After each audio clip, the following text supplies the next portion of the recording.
Reading makes immigrants of us all. It takes us away from home, but more important, it finds homes for us everywhere.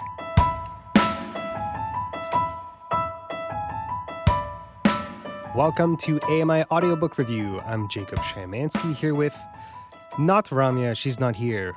I'm recording on Valentine's Day. And of all days, that's where I find myself being alone. Isn't it sad? But I'm not alone though. Thankfully, Amr Khan is here to help me spread the love. Amr, what's up? Hello, hello. Wouldn't want to abandon you on this day. Oh, you're too kind. Amr, why did you pick this quote? I thought it was the most appropriate to the theme that we're going to talk about today, which is titles and how they relate to books. Good point, man, because I think we all agree that first impressions matter, like it or not. And the title of an audiobook is more than likely going to be the first thing that you react to when you come across your next potential read. Sometimes the title is intriguing, sometimes it's confusing, and sometimes it's dumb as hell. Point is, titles matter, and we're here to break it down for you. We also have a pretty considerable list of silly, ridiculous, cringy titles. I also want to shout out some really good book titles.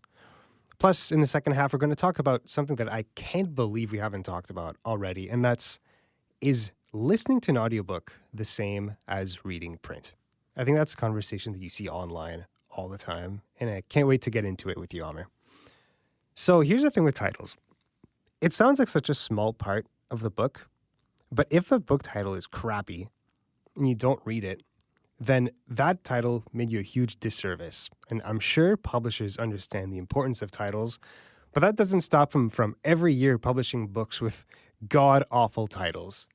What do you think are some of the most important things to consider when coming up with a title for an upcoming book, Amr?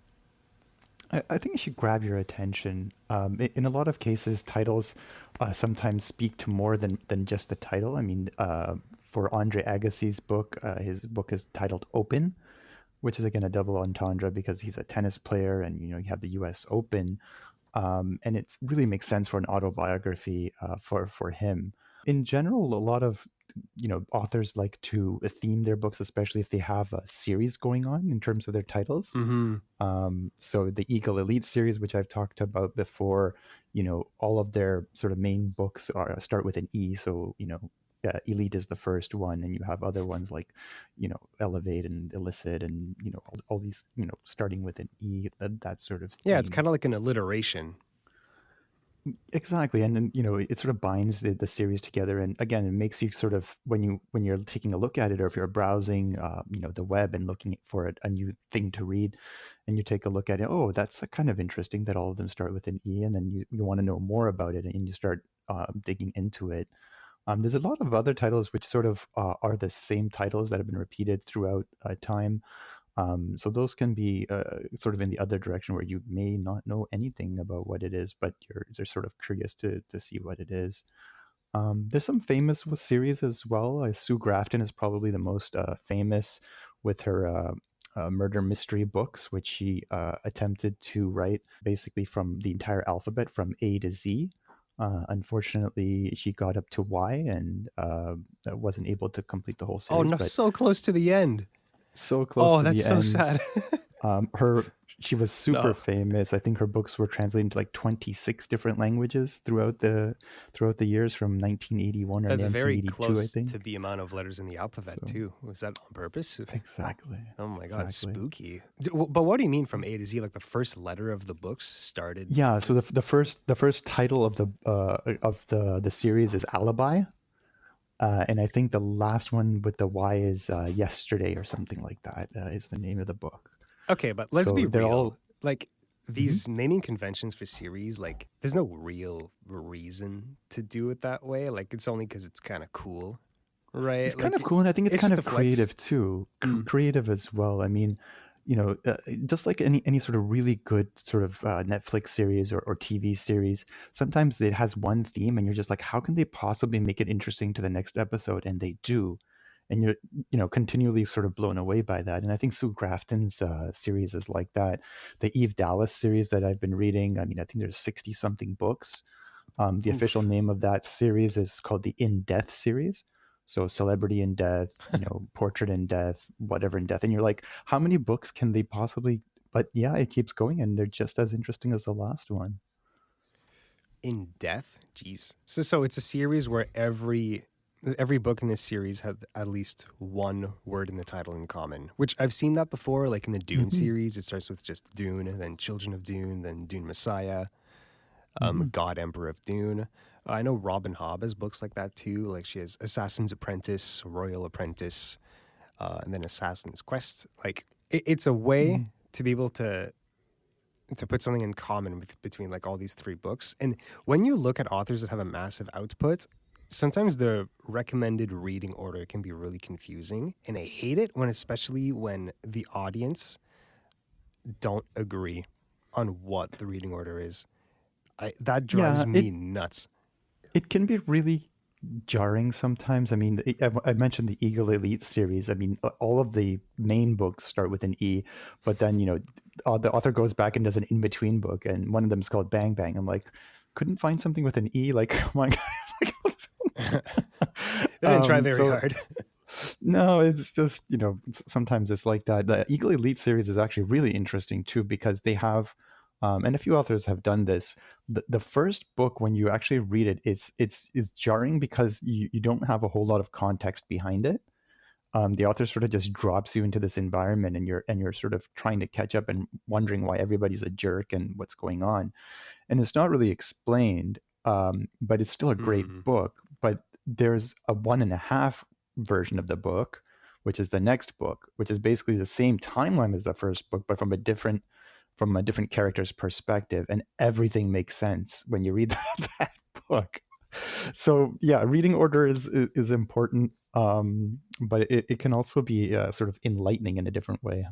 There is always going to be two points of views when it comes to choosing a title for a book, and that's Hmm. creativity and utility, because it is really helpful when a book is kind of descriptive, even though it seems a little brutalist, like kind of uncreative. I think of the Harry Potter books that way because when you see the titles, Harry Potter and the Philosopher's Stone, Harry Potter and the Chamber of Secrets, you can say, "Oh, that second one, that's the Harry Potter book with the Chamber of Secrets. Oh, Harry Potter and the Deathly Hallows. Oh, that's the one with the Deathly Hallows." Like you can remember exactly what happened in that book just by the title. I I think of it like the Lord of the Rings series is like that too. You know, the Two Towers. Oh, that's the one with the two towers that feature prominently in it. Oh, the Fellowship of the Ring. Oh, that's the one when the Fellowship of the Ring is actually together. The Return of the King. Yeah, I wonder what happens in that one.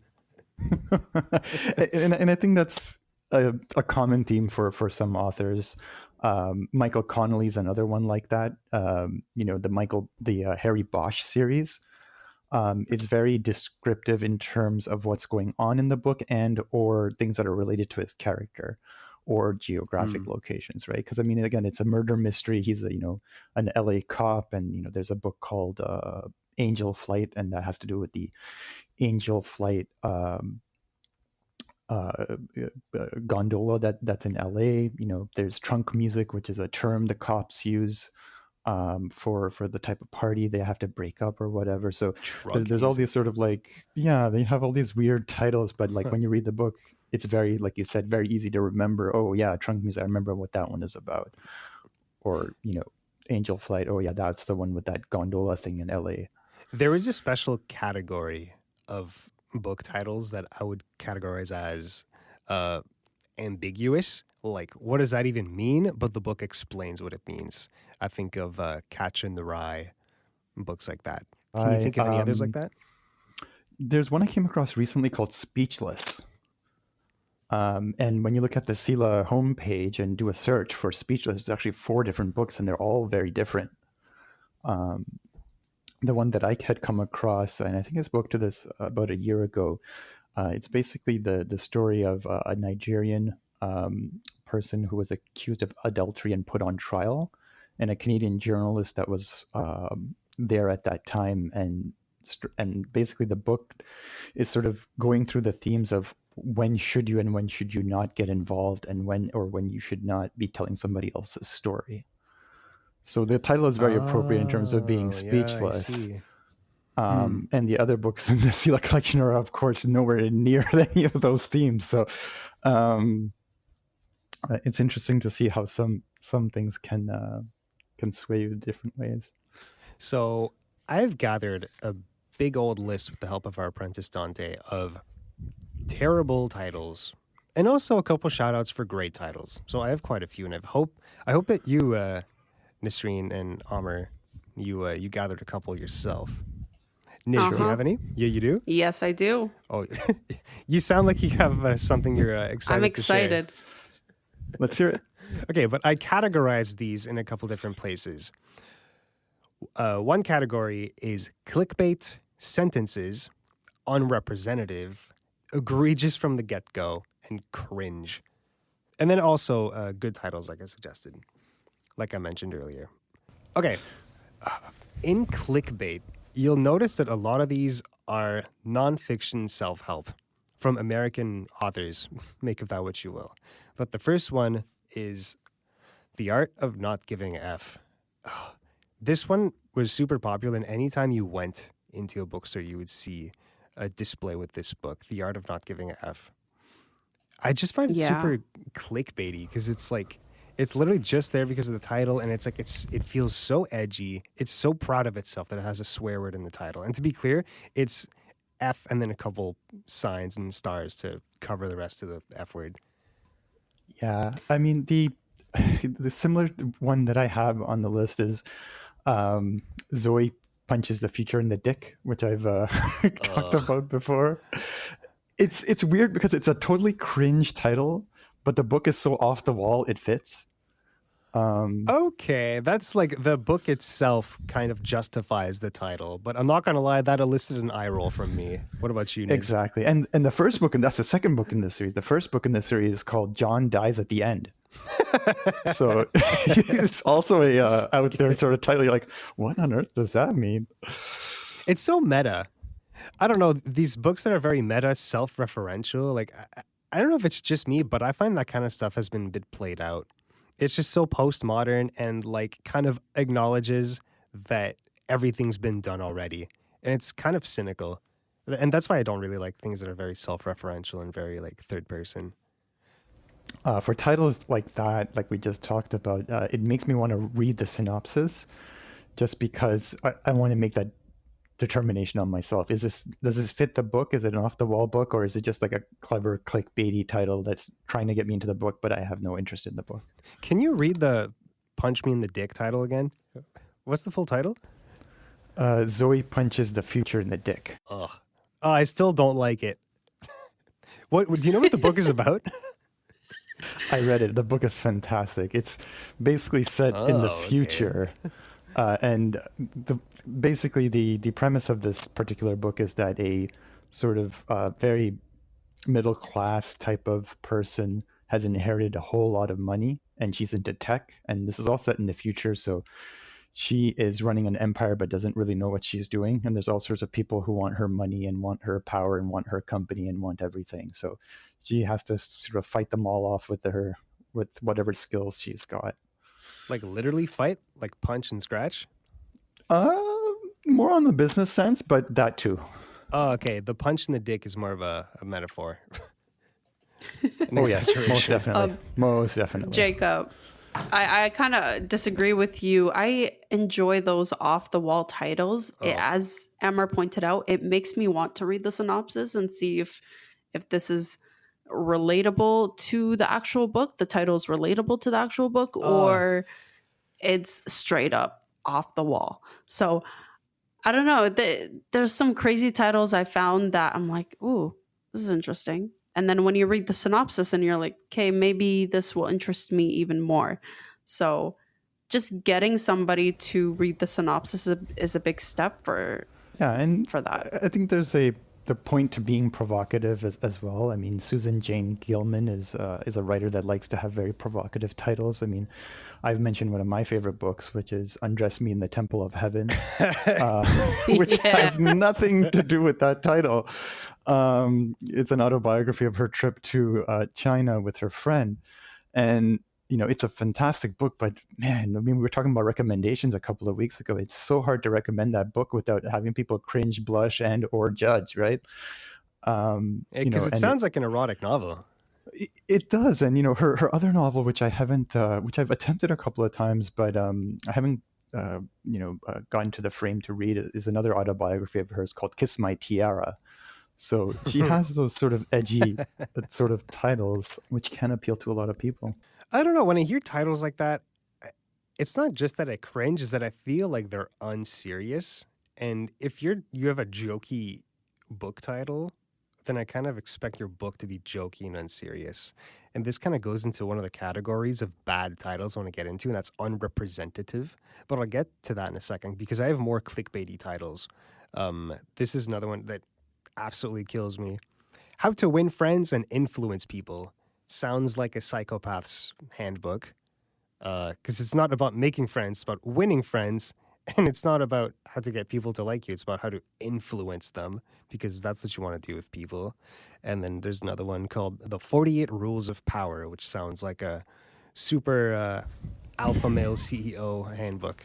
I don't know. These books just, I would be so embarrassed if somebody caught me reading these books. I'm like, am I being judgy? Yes. Yes. Yeah. Hey, Yeah. But there's certain people that you'd expect to be reading these books. Like if you're 48 Rules of Power, if it was, Robert De Niro reading it, I'd be like, yeah, that fits, yeah, but I bet Elon Musk loves that book. I bet Jeff Bezos loves that book. I don't know anything about him, but I bet he loves that book. There it is. Or here's a spicy one. Always Ask a Man, The Key to Femininity by Arlene Dahl. Oh, stop this. Yeah, no. This one is a satirical and very cutting feminist book about how women need to assert their place in the world. Just kidding. It was written in 1965, and it's exactly what it sounds like. It's basically a manual on how to be a good housewife. Are you serious? You serious? Dead serious, yeah. Always Ask a Man, The Key to Femininity. Femininity is the name of that book if you're interested. I think we need to move on to another title. Let's move on. You don't want to touch that? We're done. No. I don't even want to look at it. The author of that book, Arlene Dahl, was an old Hollywood actress, and she wrote this book completely unironically. But I'd say don't take her advice because A, it's super dated, and 2, she was divorced 5 times, and so was her son. So what does she know about marriage? Apparently a lot more than the rest of us. Oh, she knows about divorce, that's for sure. I don't know if this is a category you have, Jacob, but there's also literary and song reference titles. Song reference? I was curious about that. Yeah, I mean, Do you have any one examples? of the books Where the Grass is Green and the Girls Are Pretty. Is that a memoir for AC/DC? It is not. It is actually a book about the recent United States college admission scandal. Was it sued by AC/DC? Is that even the band that No. for this? No. It's not? Oh, No. okay. It's some rock band from the 60s and 70s. It's something like that. I believe it was the Chili Peppers. Is it Chili Peppers? Oh my God, I was way off. That's 90s. Yeah. Is that a good book, Yeah. though? Oh, wait a minute. Was it Guns N' Roses? Now I'm confused. I don't remember now. We'll have to look that one up. I think it's Guns N' Roses, actually, now. But yeah, there's another famous author that writes eco. It's a new genre that's sort of about climate and climate disasters. So the sort of apocalyptic eco yes. I've heard of novels. this. And a lot of her books are from quotes from Shakespeare. So you have Birnam Wood, and you have some other quotes from Shakespeare as titles for the book. Another category that you'll see is books that have super long run-on sentences for titles. And this has become more popular in recent years because I feel like it fits a lot with millennial and Gen Z internet humor where it's very unserious. Let me give you some examples. This one's pretty bad. Okay. Such a Pretty Fat. One narcissist's quest to discover if her life makes her ass look big.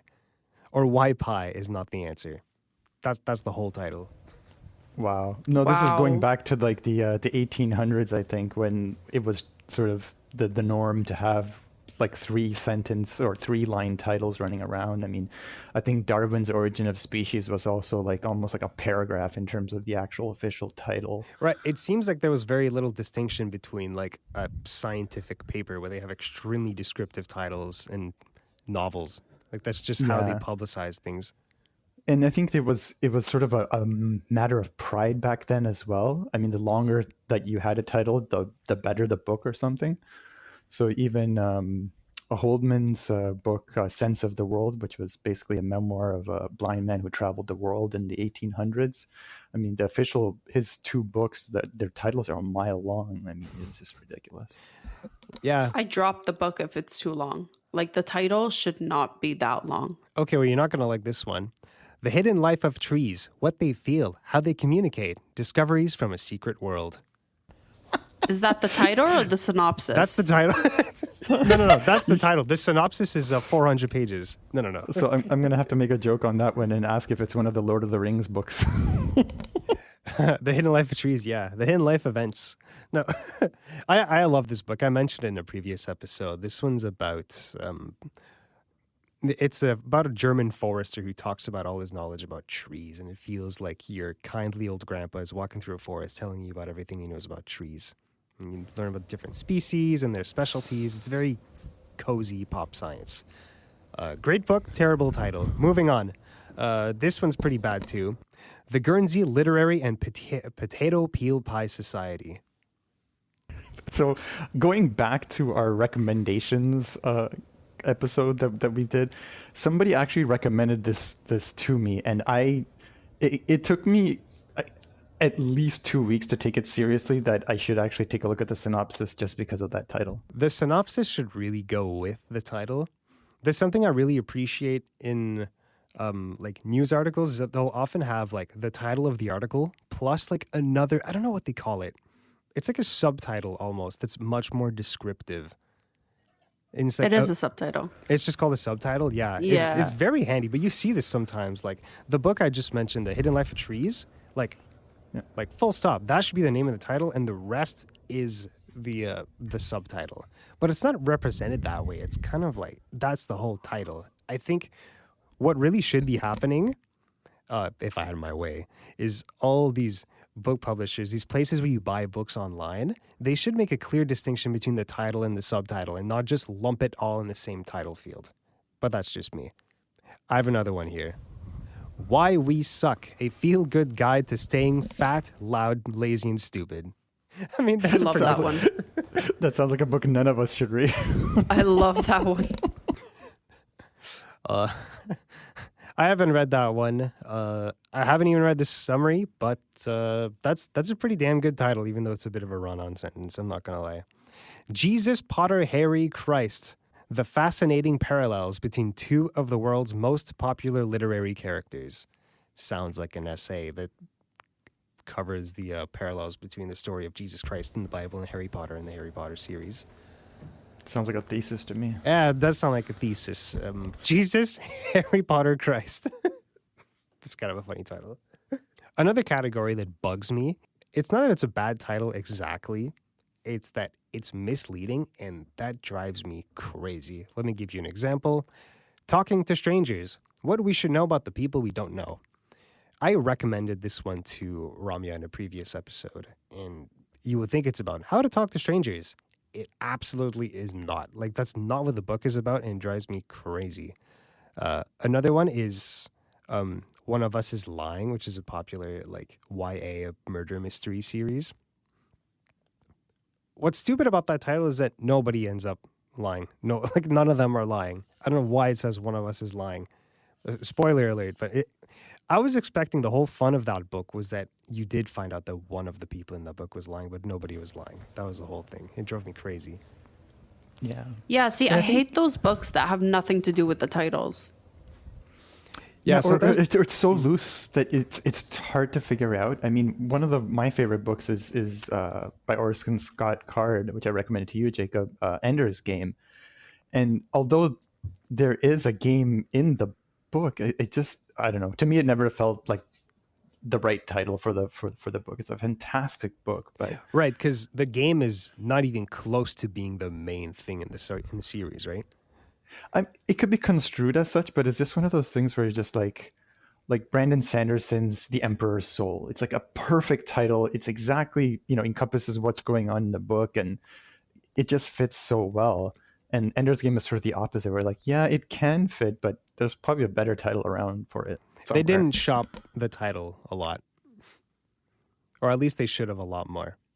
Yeah, or maybe it's something that's very close to the author's heart, like, oh yes, this is the right title, but everybody else is like, not so much, dude. But no, I agree. Ender's Game is a great example of a crappy title. In fantasy, they have a tendency to have some pretty bad, undescriptive titles. But what I don't like is that they kind of come off as extremely childish and like very simple, but the books are like these sprawling political thrillers with tons of characters and complicated motivations and complex themes. But you wouldn't think that from a book called Ship of Magic. That sounds more like My Little Pony fan fiction.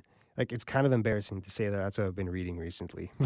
But like, it's honestly a very complex book, and the title just, you wouldn't think so. It's the same thing as Sword of Destiny from the Witcher series. I mean, listen, it's not awful. It's just like, can you have something a little bit more grand? Like The Song of Ice and Fire by George R. R. Martin. Like, that sounds badass.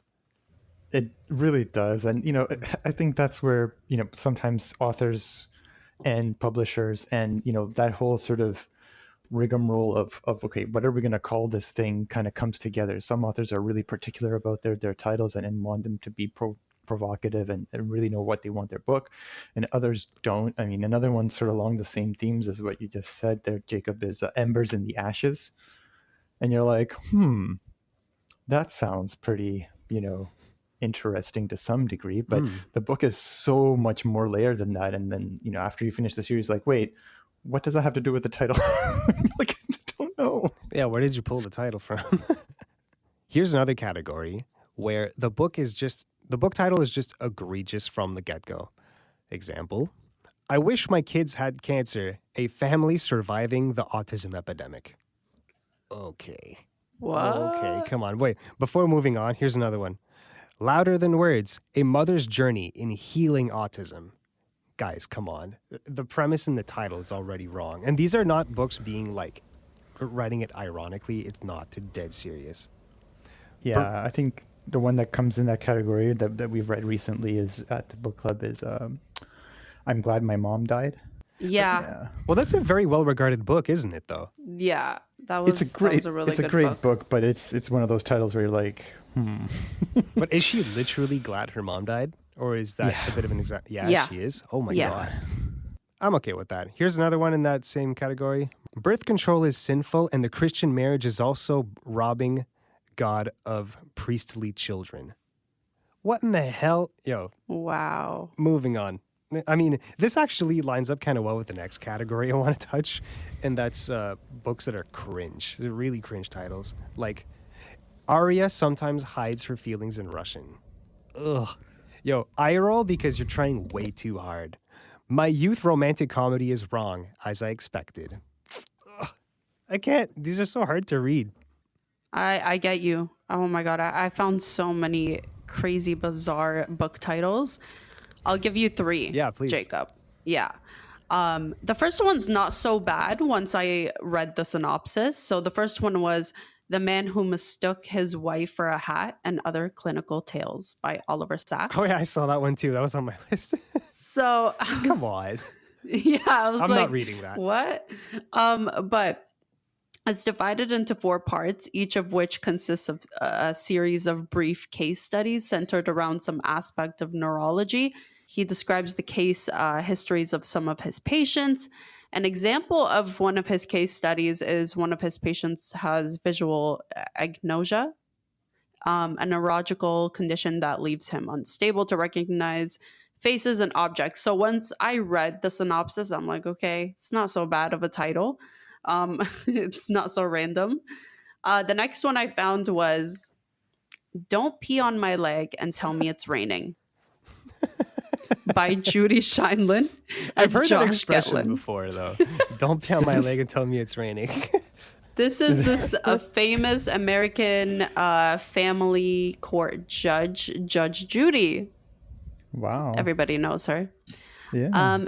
And the last one is crazy. It's bizarre. The last one is called The Sex Lives of Cannibals by J. Martin Troost. So these are two things you probably never wanted to think about together: eating people Nope. and sex. Speak for yourself. Moving on. So that second book about Judge Judy, it almost sounded like it might be about dogs. And I was just like, is that a book about dogs? What's going on? Yeah. Don't pee on my leg and tell me it's raining. Sounds like a good opening line to an email. Yeah. I feel like we should counter all of these bad ones with good titles. It's kind of like when you have a day where you just eat like garbage and next to you, I need some vegetables, you know? All right. I have a game for you guys. I'm going to tell you 3 book titles from the romance genre. One of these is real. Tell me which one is real. Open Wide for the Handsome Saber-Toothed Dentist, who is also a ghost. Option 2, Love is Mysterious, Hot, and Mischievous. Option 3, Summer Camp Tramp, A Tale of Romance.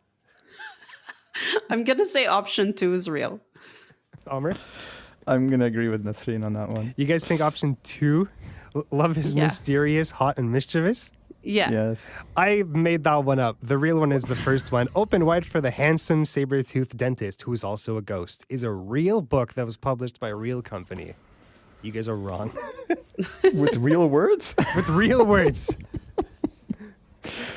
Wow. That is a title. I'll give it that. Yeah, that sure is a title. Okay, here's another game along those lines, but this is in the memoir category. One of these is real. If I Did It by O.J. Simpson. Work Like a Dog by Snoop Dogg. Keep Calm and Carry On by I can't even say it. Keep Calm and Carry On by Mariah Carey. Which is real. They are all possible, but the Yeah. third one. Yeah. I keep calm and carry on. Are you serious? Why not? That's so cringy. I can't. Which is real? Pick one.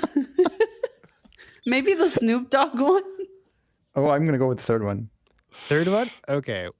The real one is O.J. Simpson actually released a book called If I Did It. Unbelievable. Except on the cover, the if was super small compared to the rest. So you just see a book called I Did It by Did O.J. It? Simpson. And he's very unapologetic in it too. Like he doesn't actually explain anything. I have a couple good titles I would like to shout out by Joe Abercrombie especially, because that guy has some great titles. Yeah, we need some yo, good titles Yeah, here. you need a palate cleanser here. This is my favorite one. The Wisdom of Crowds. Brilliant. I like it. And there's another one called The Blade Itself. I don't know how he comes up with these, but like...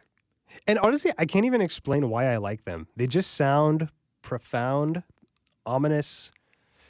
They just work for me. Simple. Simple. Yeah. Yeah, very simple. Okay, but the blade itself, I feel like it just does nothing for me though. What's it about? I mean, there are blades in the book. But I think it's more... But the blade metaphorical? itself. It's not about the people holding the blade. It's about the blade itself. The blade. That's a bit wide and open-ended. I still think it sounds really cool. A memoir I thought had a really good title was My Body by Emily Ratajkowski. Because if you know who Emily Ratajkowski is she's a supermodel. And when she writes a book called My Body, you're like, what does she have to say Yeah. about her body? Really? That said, you kind of need some pre-existing knowledge to really fully understand like the power of that title. Another one that I really like is Pimp, The Story of My Life by Iceberg Slim is kind of funny because one who's called Iceberg Slim, spoiler alert, that's his pimp name.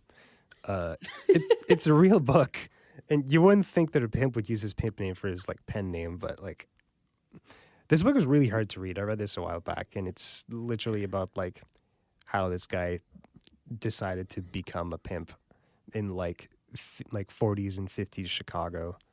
It's Wow. extremely brutal, very graphic, and what's most shocking about this one is that it seems like he's trying to be repentant and become a better man, but he's such a garbage human being that you don't want to let him. Like the author is a piece of garbage, but he's You have trying to be mixed good. feelings. No, I don't have mixed feelings. I hate this guy. Like he's just a garbage human being. Good book though, like honestly interesting. It kind of makes you understand where people who are this deprived come from. Like understanding understanding where horrible people are coming from is hard to come to grips with, but empathy should go towards people who don't deserve it sometimes.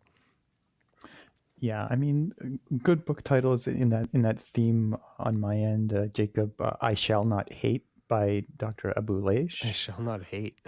It is a absolutely fantastic book. If you want to get emotionally involved in a book, and I've recommended this one before. Yeah, this one you'll need like the whole carton of Kleenex boxes for, because the book is about a Palestinian doctor during the Arab-Israeli conflict from not right now, but from a few years ago, where he lost 3 of his daughters. And every chapter you read of this book, you just think back to the title, like, how does this man not hate everything and everyone? And like the book just keeps going on like that. And the even more interesting part of this book is that he actually lives and lectures in Toronto now. So very, very difficult book to read, but extremely well chosen title. Extremely good book to read. That's if you're interested in the conflict. And that's called I Shall Not Hate. And then the other one, which I think everyone agrees that is a fantastic title for his autobiography, is Trevor Noah's Born a Crime. Yeah. Shout out Born a Crime. Fantastic book, fantastic title. Yeah, humorous, serious, the sort of the whole package, easy to read, but also gives you a very sort of a more detailed look at apartheid and that particular time in South Africa's history. I have another couple great but silly sounding titles. He Died with a Falafel in His Hand. Stop. This is a real title? As a Palestinian, does that interest you, Nis? Yes. I love falafel. I think in my head, the immediate question in my head goes, how come it's not a shawarma? Why is it a falafel? Well, but it says his hand. I think a shawarma, you need 2 hands to eat properly. So, yeah. I don't know, but it's debatable, but yeah. Here's another one. Corpses Say the Darnest Things, which is Oh my. That sounds is funny. psychotic. Is funny because corpses famously don't talk. But if I'm breaking down No the humor kidding. here, I'm kind of killing the joke. It's like the old expression, like breaking down comedy is like dissecting a frog. You learn very little and it dies. So I'm sorry for ruining that title for you. And here's another good one. This is my favorite of every single one we've come up with yet. It's Getting Scott in Here. Oh, is that just me? Am I the only one that finding that funny? What is this, Scottie Pippen's biography Yeah. or something? Is it? I'm very curious now. I have no clue, and I don't have access to a computer right now. I'm sorry. We do actually have some contributions from the book club because we asked them what book titles they came across that they thought was pretty silly. Sarah Hillis told us about one from Stephen King, Bag of Bones. I mean, I've heard worse, but like, it just sounds kind of silly. Bag of It Bones? sounds silly, but I would pick it up. She says, I spent years avoiding reading this book literally because of the title. Yeah, I mean, Michael Connelly has one called City of Bones, which is also a similar sounding title. Orson Scott Card has a book called Speaker for the Dead, which goes back to your corpse talking thing, but on a more serious note. There is a bit of a theme in titles that you come across all the time, and that's noun of adjective. And just enter like anything. Blank of blank. Noun of adjective. There's so many books like that.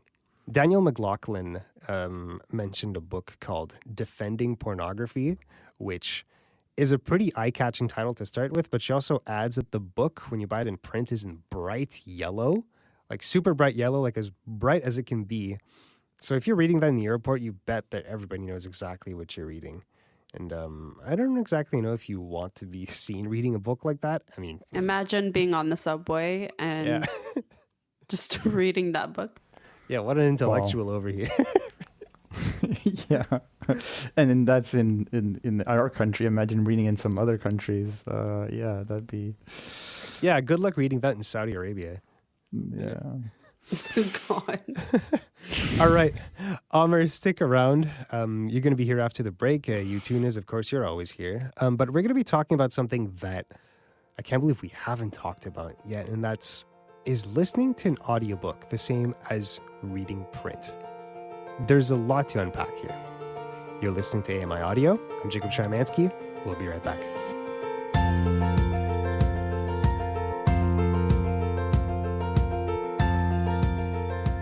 Welcome back to AMI Audio. You're listening to AMI Audio Book Review. I'm Jacob Szymanski here with not Rami Amathan, but I'm here with Amr Khan and technical producer Nisreen Adal-Majid.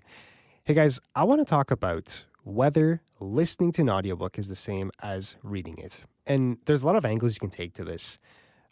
I think some people get caught up in like the specific definition of what reading is. And then other people, I think, are getting stuck in whether you actually absorb the book, if it's like fake reading. Where do you guys stand on this? Amr? So there is a difference, and I think there's a difference between having the choice and not having the choice as well. There's different physical and visual aspects to both as well. I mean, when I had better sight, especially in high school, you carry around a book. And we were talking about marketing and titles earlier, and the look and feel of the book has a lot to do with that as well. I used to really read John Grisham and Tom Clancy, and for those that have seen that book visually, I mean, it's very distinctive in terms of the way those covers are made and the way the author's title is sort of emblazoned on them. So even before you crack open the book and have that sort of reading experience, just pulling it off the shelf or seeing somebody else read it is something to consider as well. Whereas, if I'm on the train and reading an audiobook, you don't know what I'm reading. I could be reading, that bright yellow book that we were talking about earlier, or I could be reading Anne of Green Gables, or I could be reading anything. You don't know who, what, or where I'm reading about, right? Mm-hmm. Yeah, that's a good point. There's always going to be an old school nostalgia factor around print books. Like people always say like, oh, I love cracking it open and the smell of a new book, or like the smell of an old book. There's nothing explicitly about that makes it a better experience. I mean, I don't know. It's very just nostalgia. satisfying. Satisfying? Yeah. You agree with that, Nis? I feel like it's very satisfying just picking up the book, feeling the thickness, the pages, and the smell of the book. I agree with that.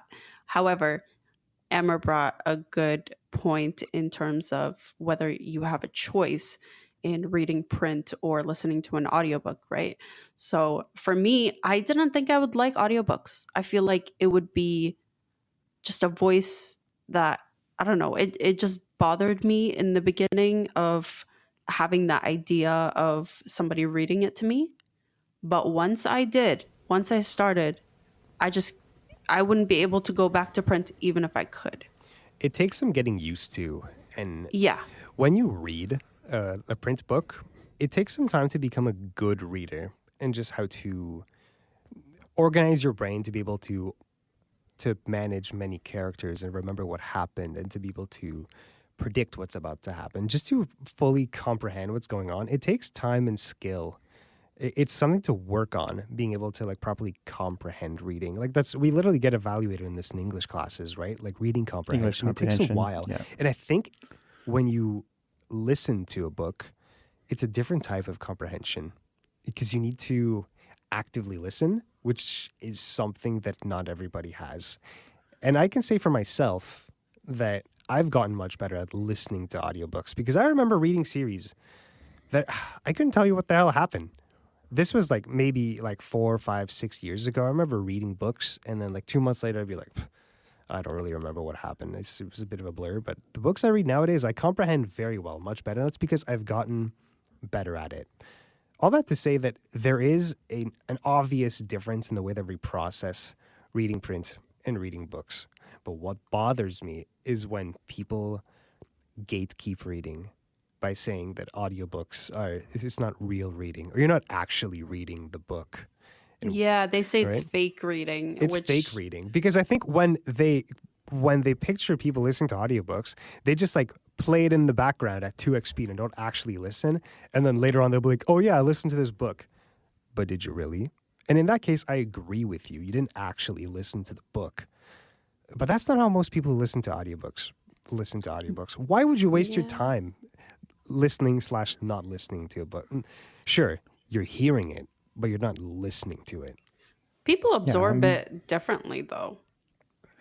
People absorb it differently. I mean, we can bring Braille into the conversation as well. I mean, a lot of people who visually enjoy reading, a lot of people who read Braille sort of bring that into the conversation as well, in terms of, seeing or feeling the actual letters.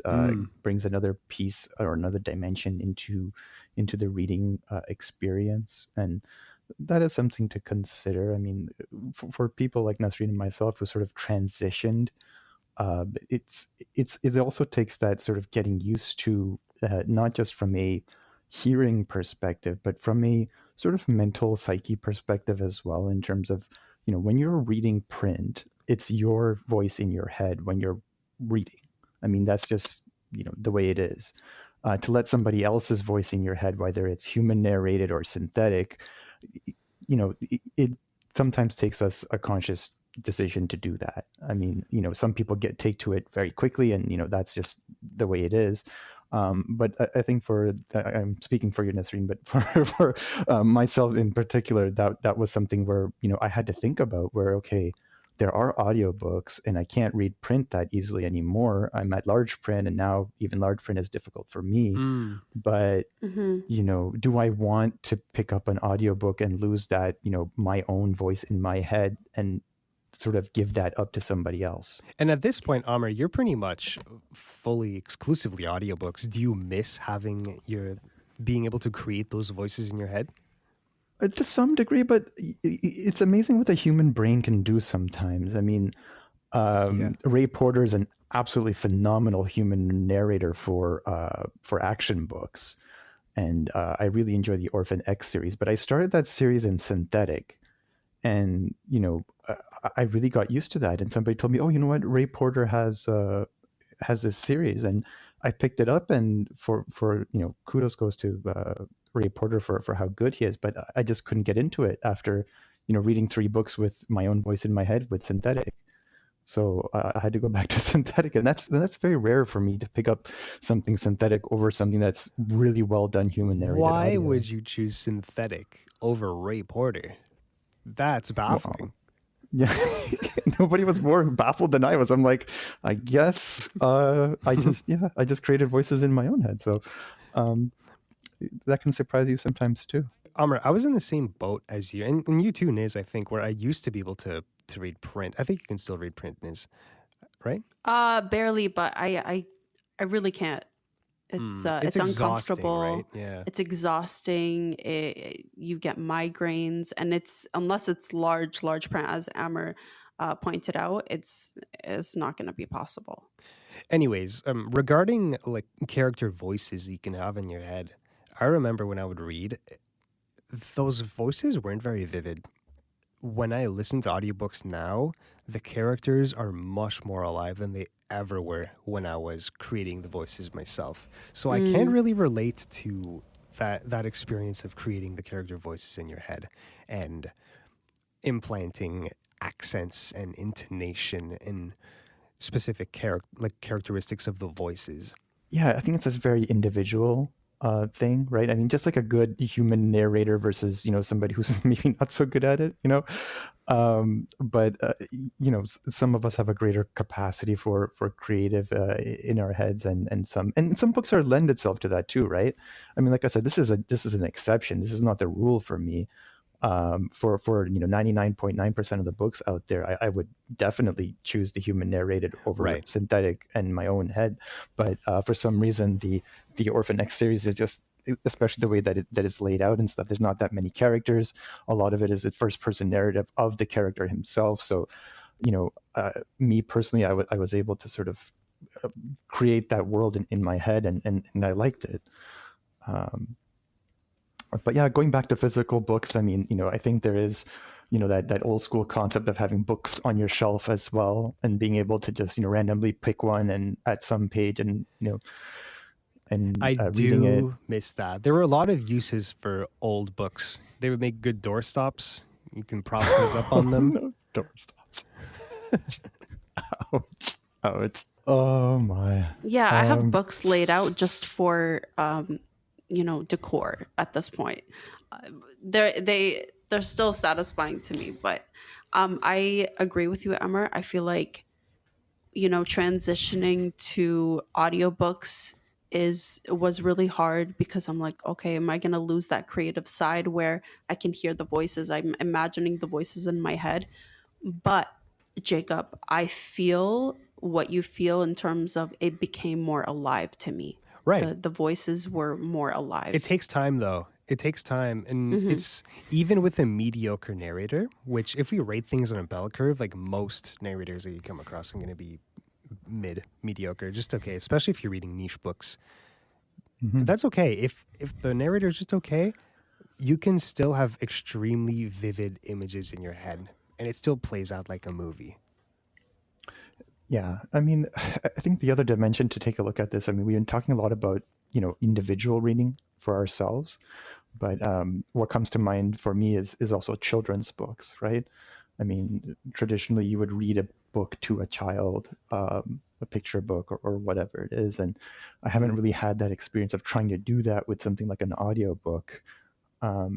I know back in the day, the CNIB used to actually have a teddy bear with like a cassette tape in its stomach, and you put the cassette tape in, and it would tell you a story or whatever. But short of that, I haven't really come across much in the way of that. Well, I have seen that online. Like audiobook haters will say, like, "Oh, you just like having stories read to you like a baby."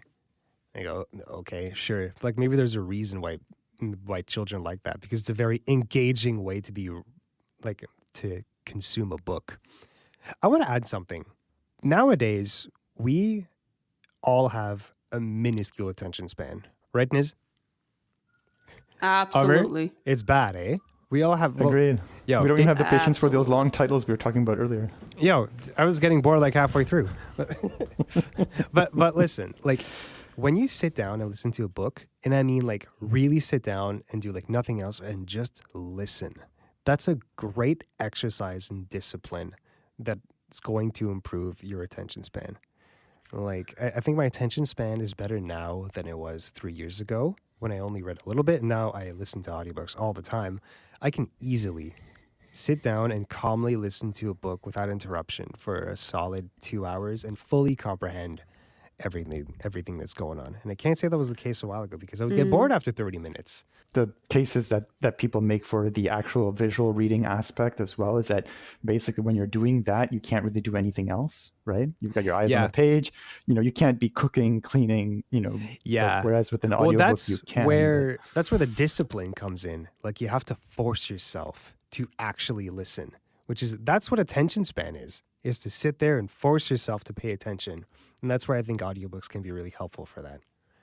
When I used to read print, I would have such a short attention span that I would need to read the page a couple of times or read a sentence a couple of times to get back on track. Like if somebody walks by, if somebody says something, I lose my spot. I forget where I was at, or I get distracted so easily. So you can get distracted while reading an audiobook. I'm sure it happens all the time. But anybody who's read print knows that you can be reading print and have your mind wander at the same time. Just because your eyes are following the lines on the page, it doesn't mean you're actually comprehending what's going on. Guys, this was a really great talk. Amr, thank you so much for being here. Thank you so much. Pleasure to be here. To everyone out there, we want to hear your contributions. Anything you want to share with us, book recommendations, book reviews, anything you can think of. You can call us at 1-866-509-4545 or send us an email at feedback@ami.ca. You can also send us a voice message to that same email address, feedback@ami.ca. I'm Jacob Szymanski. Technical producer is Nisuna Dalmajid. Our guest was Amr Khan. Thank you so much for listening. Happy audiobook listening.